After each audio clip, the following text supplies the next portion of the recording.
Georgia State football back from Charlotte with their first win of the season and their first shutout win in program history. I'm Dave Cohen. You're watching this week's Georgia State Sports Update.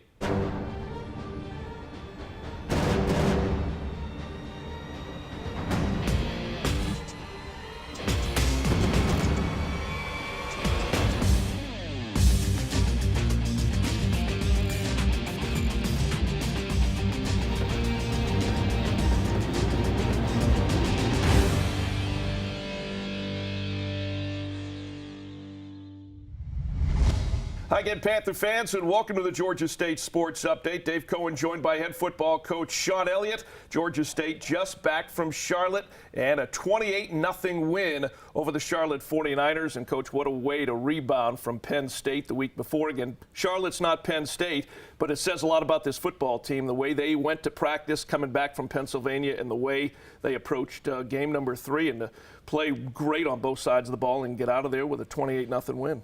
Yeah, we had a great week of practice. Coming off the Penn State week, a lot of people probably have viewed it as more of a downer, but we improved at Penn State. I mean, we saw and found out a lot about our football team, and then we came back. We were positive on Monday, and our practices went really well last week. And I thought our game plans were right where they needed to be, and we went out and executed.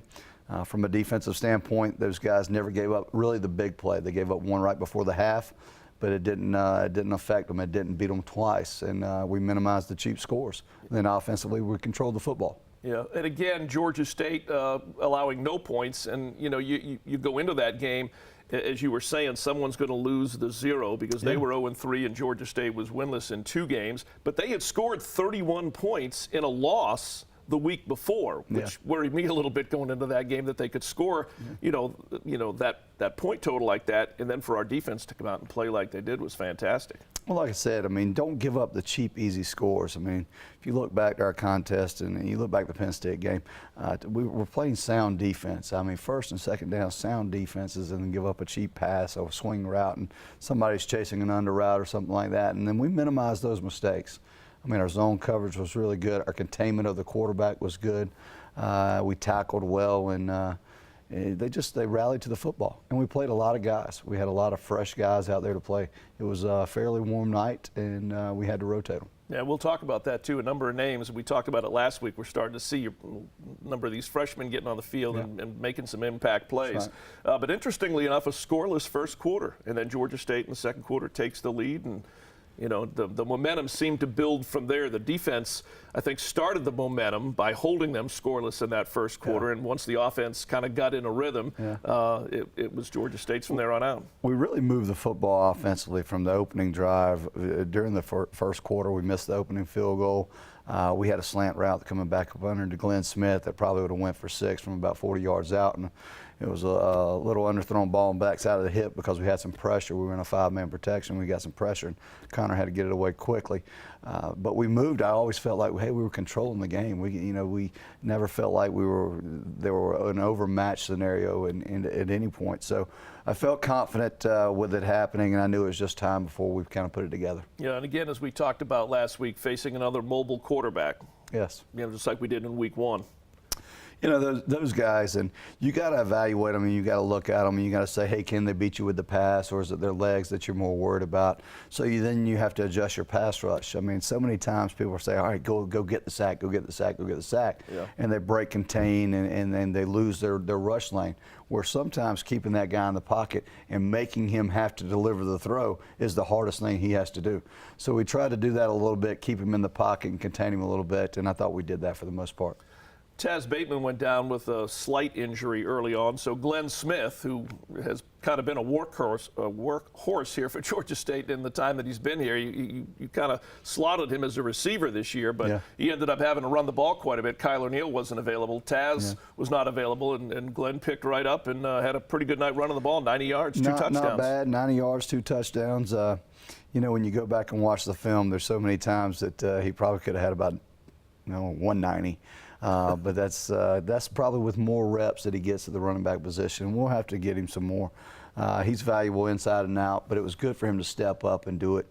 You know, he got an abundance of carries. He played 74 snaps, and he was dog-tired at the end of the game. But he gave everything he had, and it was great to see him punch the final score in there at the end because he had done so much all night. Petty Hart ties the school record, 11 catches, 141 yards, and 1 touchdown. And again, we have talked about getting the ball in the hands of our playmakers. Yeah, I told we went in our staff meeting, offensive staff, on maybe Tuesday, and I looked at him. I said, Penny needs to touch the ball. I said, I want 15 catches out of him. And they all like, 15 catches. I said, no, really, I do. I said, or 13. We need some rushes. He's got to touch the ball that many times. Yeah. So we were a couple short. We probably should have got him to 15, to be honest with you. I mean, there's some other opportunities where we could have got him. But anytime he has the ball, he's a guy you want to see, and he plays with such great effort. He has a passion. He loves this university and this football team, and you can see it in his effort out there on the field. So more, you know, we're going to be getting the ball in his hands more. As you just said a moment ago, offensively, Panthers move the ball well, really from the get-go. You can tell Connor, we're going to talk to Connor coming up here on this week's show. You could tell he was getting in a rhythm as the game was moving on. He ends up completing 26 passes, 250 yards, and the 1 touchdown. Yeah, I believe he's 26 for 37. Yeah. No interceptions. Right. No turnovers.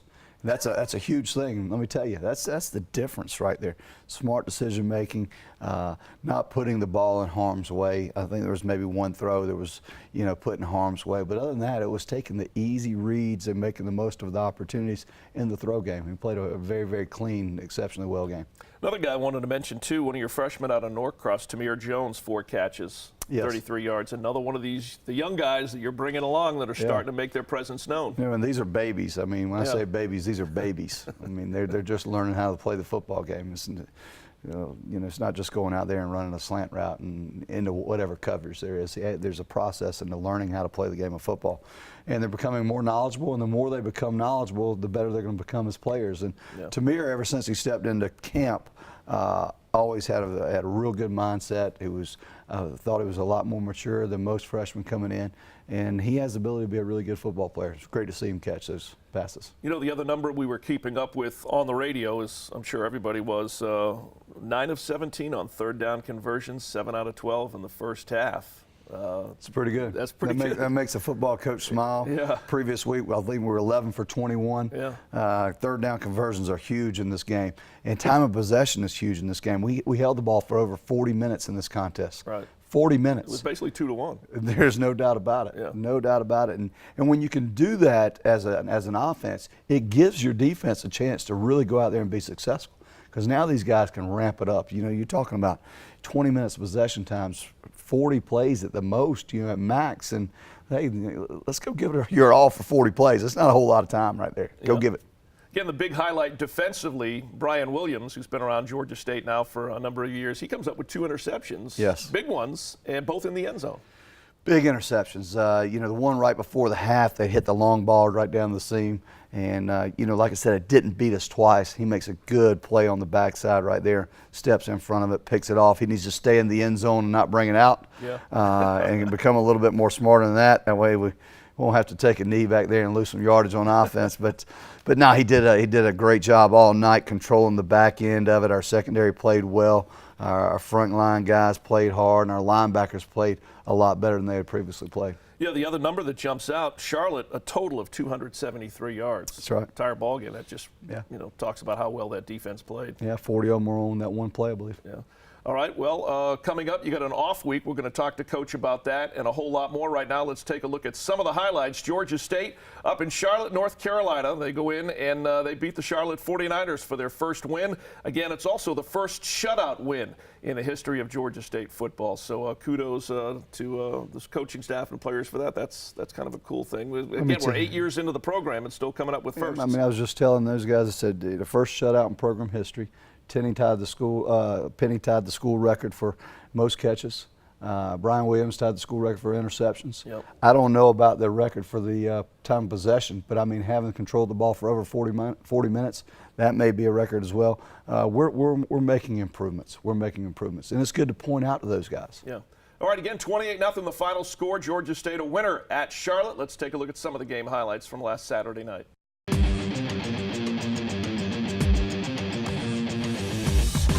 Goal from the 3. Glenn Smith at the 2, at the 1. He'll dive into the end zone. Touchdown, Georgia State. Here's the snap. In the pocket. The throw is going to be up, and it's going to be good. It's caught, and into the end zone. Touchdown, Georgia State. Penny Hart.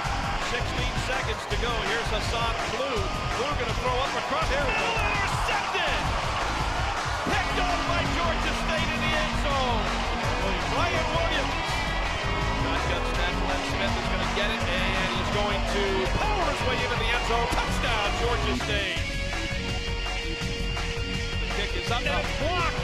And Charlotte is going to recover it in the end zone. And we got a big pile in the end zone there. We get the ball was not recovered clean.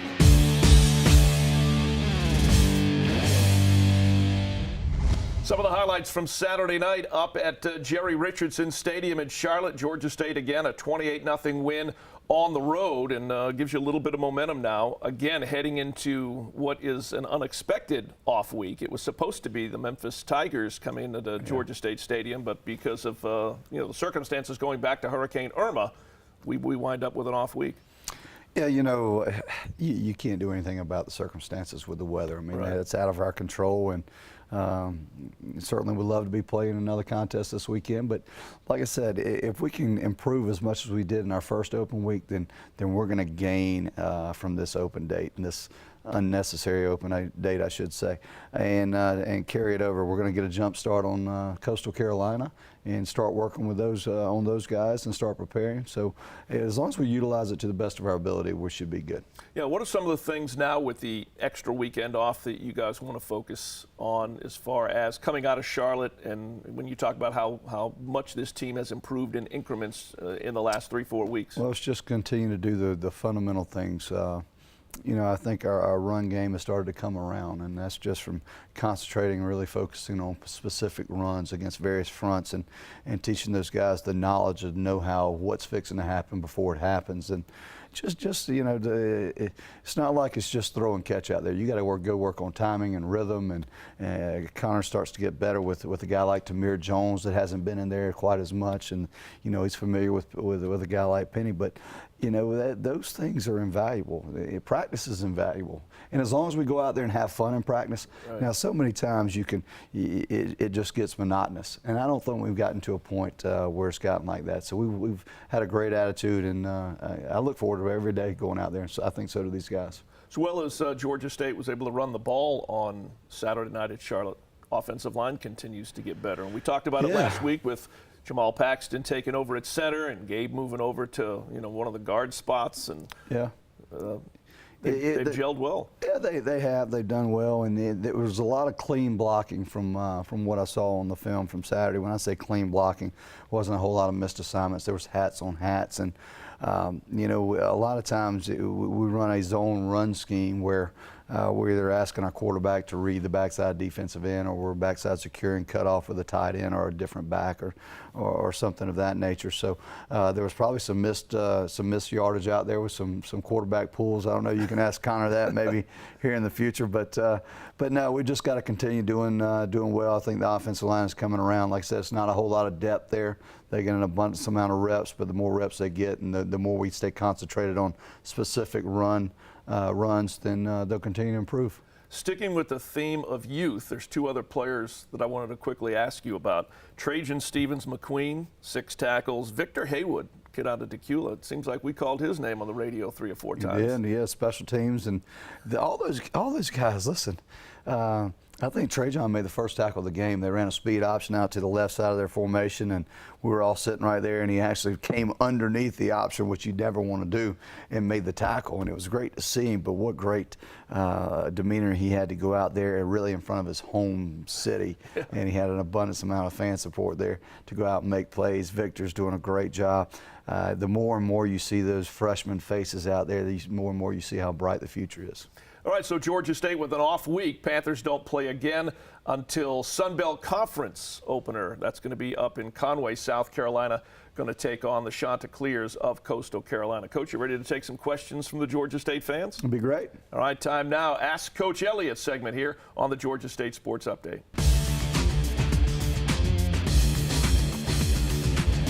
Delef Williams. Question I have for the coach is, what do you do on the off time when you're not coaching? What do I do in my off time when I'm not coaching? I really enjoy being with my family and vacationing, or I love the water. On a boat, and I love getting on the water, whether it's the coast or the lake. That's something I'm in. I love the water. Hey, what's going on, man? It's your boy Rondell with 2 N's. We're here at Georgia State. Coach Elliott, I have a question. How do you feel from 2010 to 2017? You have progressed. Where do you see your difference at, man? That's what I want to know, Coach Elliott. Well, that's a good question, but hard for me to answer because I haven't really looked back all the way to 2010. You know, I really can just speak from what I've seen thus far in our football program in 3 games, and I've seen a tremendous amount of progress. I've seen a lot of good intensity, a good knowledge group that's learning every single day to get better, and guys that want to get better. That's leaving kind of the selfishness behind and formulating a plan to form a group, a family, a team to move forward to be successful. Hi, my name is Chelsea Boykin, and I'm a senior. Coach, how often do you get to spend time with your family during the season? Well, you know, now we have a few more open days than we had, a little bit more time, but seasons are tough on coaches. I mean, they really are. You spend a lot of time in preparation, and you practice really early and you come home really, really late, and you know, it's a tough scenario, especially for your kids. I've got a 9 and a 10-year-old, my wife, and you know, that's hard because I value your family as such an important thing, and I want to be there for them. But at the same time, I've got to go out and do a job that I've chose in my career path and do it to the very best of my ability. So it's a very, very tough situation, but I try to make up for it as much as I can in the off season. Hey, how you doing, Coach Elliott? My name is Kevin Rucker, and I just wanted to know what kind of music that you like. Oh, I kind of like it all, but you know, I'm more of a Metallica, Pearl Jam, Kiss. I'm a heavy metal guy. I like to get out there and rough it up a little bit. So you know, I can turn on anything, and as long as it's good music, I can enjoy it. But I'm more that type of guy. All right, Coach, great answer on that last question. I'm with you 110%. Kiss Army, baby. That's right. You and I, we got to get to a show here coming up. Yes, we do. All right, I want to thank Coach Elliott. That's Ask Coach Elliott, our question segment each week. Stay with us. Coming up next, we're going to talk to quarterback Connor Manning here on the Georgia State Sports Update.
Back here in the Georgia State Sports Update, we're talking Georgia State football now with starting quarterback Connor Manning. And Connor, congrats, great win for this football team on Saturday night at Charlotte. Again, as I said to Coach Elliott, you know, what a difference a week makes.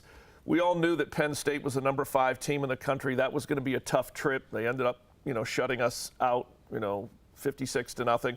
But, you know, kudos to Georgia State. We come back, well, you guys come back, have a great week of practice. Yeah. And go back and return the favor at Charlotte, a team that scored 31 the week before in a loss to North Carolina A&T. And again, I know Charlotte's not Penn State, but it's just the fact, the way this team approached practice and preparation and went up to Charlotte on the road and played a great game on both sides of the ball. Yeah, kudos to, I mean, the way we attacked practice. We really got after it. You know, it was unfortunate what happened in Penn State. But I thought as a team we got a lot better from it, even though, you know, can't really tell from the score. Yeah. But we did some good things, and we attacked practice. And I mean, shout out to our scout looks too, offensively and defensively. They did a great job. They were flying around, and they really got us better, and it showed on Saturday night. You know, I'm going to talk to you in a minute about the rhythm that you got in Saturday night. But coming out of Penn State, and I'm only going to talk a little bit about Penn State just because you're here. You know, the one thing I noticed was that in some of the articles that I read, you owned up. And this is really another outstanding sign of leadership because you threw 3 interceptions. Mm-hmm. But you owned up to it in the comments and the quotes that I saw. Hey, it was on me. I did make those throws, and at the end of the day, I made them. But we're going to get better. And again, you come back against Charlotte, as Coach Elliott just said, no turnovers, 26 completions, 250 yards, and a touchdown. What a turnaround from 1 week. But you owned up to Penn State, and you made up for it a week later. Yeah, I think Penn State, I was trying to do a little bit too much. Yeah. Had a couple forced throws. And my job, really just manage the game, get the ball out to our playmakers, and good things happen. I mean, Saturday night, put the ball in Glenn's hand, Penny's hand, and, they're going to make plays. Yeah. So it's really just my job to go out there, just execute, manage the game, and just do the little things right. When they talk about a quarterback getting in a rhythm, and Georgia State was able to move the ball pretty well in that first quarter, even though there was no scoring. Talk about what's going on in your head when you feel like you're starting to get into that rhythm. They talk about players getting in a zone. In football, it's more of a rhythm, I would imagine, because it's play after play with intervals in between. But what does it feel like to get into that rhythm, and how do you know you're getting into that zone-rhythm? Yeah, I think you can kind of tell the tone from the first play, how things might turn out. And offensively, first couple of weeks, even Penn State and Tennessee State, I thought we moved the ball pretty well for the most part. Yeah. We just had drives just kind of stall out at the end. And even the first quarter against Charlotte, I mean, we were moving the ball every time. And then play here, and, we're off the field now.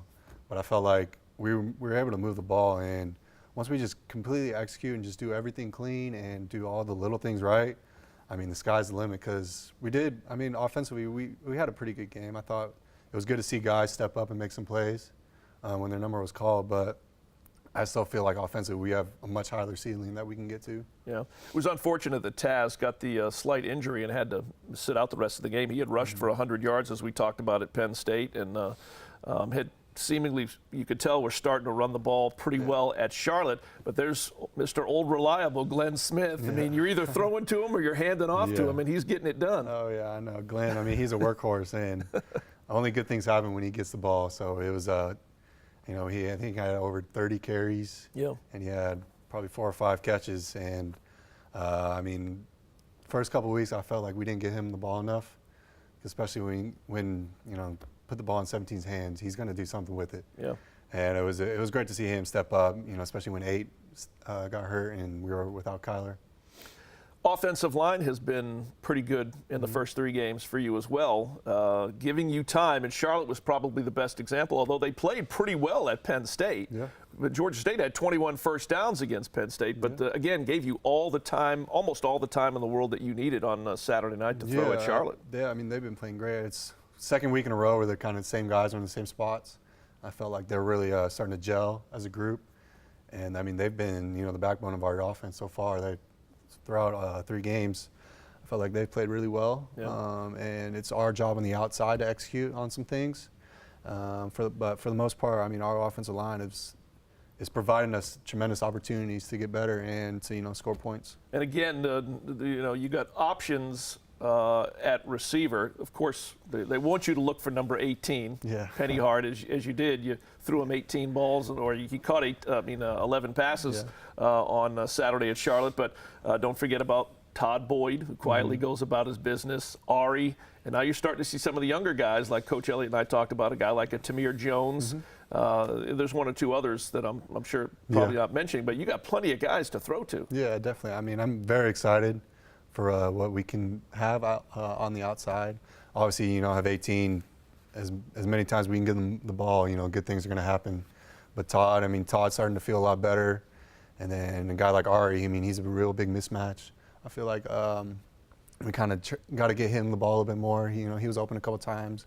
But even the younger guys like Devin Gentry, Jonathan Affetti, and like you mentioned, Tamir, have really stepped up. And, whoever's number is being called, they're making plays right now, and that's a good thing. And the nice thing, too, is that the running game, at least the last 2 weeks or the last 2 games, starting to bring about a balance. So it's not all on having to complete X number of passes to be successful. The ground game's kind of balancing it out a little bit better. Yeah. No, our running the game, it's been tremendous, having that balance a little bit more than we've had in years past. And that's credit to our offensive line and credit to our running backs, seeing the holes. And even our tight ends and wide receivers blocking on the outside. We preach, physical blocking on the outside, and everything comes together in the run game. And there's opportunities for more yards, and especially in my case, I can try to help us out more offensively running the ball than I have. Sustained drives was big on Saturday as well. As we talked about earlier, 9 of 17 on third down conversions. That's huge. And of course, as Coach pointed out, almost 2-to-1 in time of possession. Yeah, it's huge. I mean, as long as we stay on the field, keep giving our defense that rest and finish drives. I think we probably had 3 or 4 more third downs that we could have converted. Yeah. A couple missed reads, a couple missed throws. But for the most part, I mean, when we're over 50% on third downs, I mean, that's tremendous. And we just got to keep building on that, and we'll be even more successful. All right around the corner, because again, an unexpected off week with the cancellation of the game against Memphis here at the stadium. Coastal Carolina going to be the first Sun Belt game on the other side of this coming weekend. Yeah, no, Sun Belt, I mean, conference play, it's, real football now. It's what where we win championships. So we're definitely excited, and we're bummed that we can't be on the field this week. But we're going to use this week off as tremendous preparation to go in week 1 of conference and hopefully be successful. All right. Well, great game at Charlotte. Continued success. We'll be there with you. Yes, So appreciate you coming on the show. Thank you. All right. I want to thank Connor Manning, Georgia State starting quarterback, coming off a great game up at Charlotte. Georgia State a winner again, 28-0. Switching now to men's golf, they were in action out in Arizona at the Maui Gym Invitational, and they end up shooting final round 3 over 291. They end up finishing in 8th place out at that tournament in Arizona.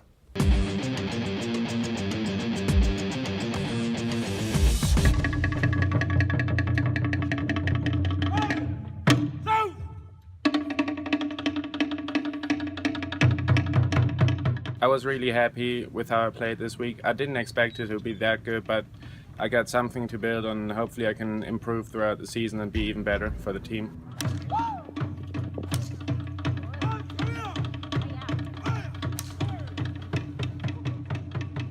On other golf courses, you have shots that are fairly easy and you can kind of relax every hole you get on the tee box and you're like, oh no, not this hole again. It really makes you better, it makes you think, and it makes you work on your game. You have to hit great shots, and I like that challenge as well.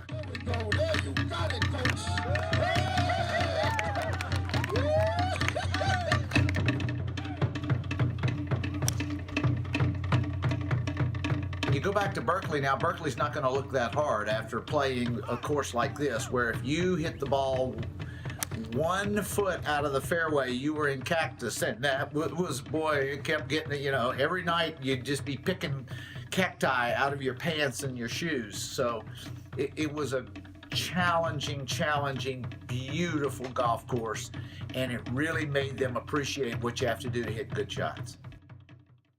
Again, an 8th place finish for Coach Inman in that men's golf at the Maui Gym. Great to see them having success out in the links, and I know you didn't see it on video, but you ever done the hula dance before, like Coach Inman? No, I have not. I want to get my hands on that video. have to get you out to Hawaii sometime. Yeah, I wish. Maybe schedule a game out there someday. All right. Well, continued success. We'll see you at Coastal Carolina on the 7th. Sir. Thank you. All right. I want to thank our guest today, Connor Manning, Georgia State quarterback, head football coach Sean Elliott. For the entire crew, I'm Dave Cohen. Thanks for watching. We'll see you next week right here on the Georgia State Sports Update.